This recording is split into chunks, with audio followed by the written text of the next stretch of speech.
Bonjour. Le Christ ne m'a pas envoyé baptiser, mais annoncer l'Évangile, et cela sans la sagesse du langage, pour que ne soit pas réduite à néant la croix du Christ, déclare Paul aux Corinthiens. Il poursuit. En effet, le monde, par le moyen de la sagesse, n'a pas reconnu Dieu dans la sagesse de Dieu. Humainement et rationnellement, l'événement de la crucifixion est inacceptable en lui-même. Aux yeux de certains, il est même insignifiant. Malgré le nombre impressionnant de crucifixions au cours de l'histoire, l'événement de 1933 est unique en raison de celui qui meurt sur la croix, Jésus, dont la résurrection atteste qu'il est le Fils de Dieu. Dieu a donc fait irruption là où on ne l'attendait pas. Il a rejoint l'humanité dans ce supplice infamant réservé aux esclaves et signe de malédiction. C'est par la folie du message qu'il a plu à Dieu de sauver les croyants. Parce que seul l'Esprit arrache à la mort celui qui meurt sur la croix, l'Esprit est le seul qui nous fait comprendre de l'intérieur la portée de cet événement unique et insoutenable par lequel Dieu nous dit son amour infini. Si la folie de la croix nous est révélée par l'Esprit, la façon de l'annoncer est aussi son œuvre. C'est une démonstration d'esprit qui fait entrer le croyant dans l'intimité de Dieu.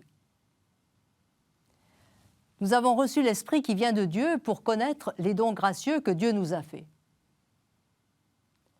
Par conséquent, aucune culture, juive ou grecque, asiatique, européenne ou africaine, ne peut produire ou déduire à force de raisonnement un tel Dieu qui choisit de se révéler dans le paradoxe de la faiblesse.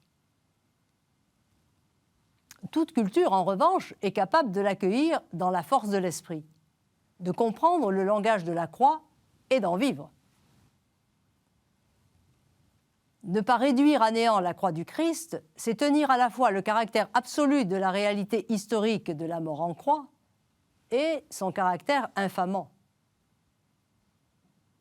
La croix plantée en terre, arbre dont la beauté rayonne, dit le vexilla regis de Venance Fortunin, exprime la manifestation ultime et définitive de l'amour de Dieu en ce monde et pour lui. La résurrection, qui nous donne de la comprendre, nous fait faire un saut dans l'inconnu naturel et culturel. Enfin, il y a une manière de vivre qui réduit à néant la croix du Christ. Le refus du don de soi en réponse à l'amour donné.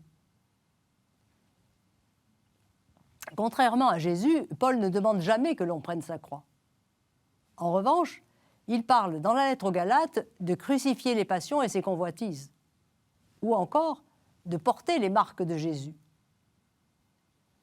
Suivre Jésus, c'est témoigner de lui dans les épreuves. C'est porter les difficultés de la vie au quotidien. C'est accepter la contradiction et même la persécution à cause de son nom. Et en reprenant les termes de Paul, c'est communier à ses souffrances, lui devenir conforme dans sa mort, illuminé de la lumière pascale. À bientôt.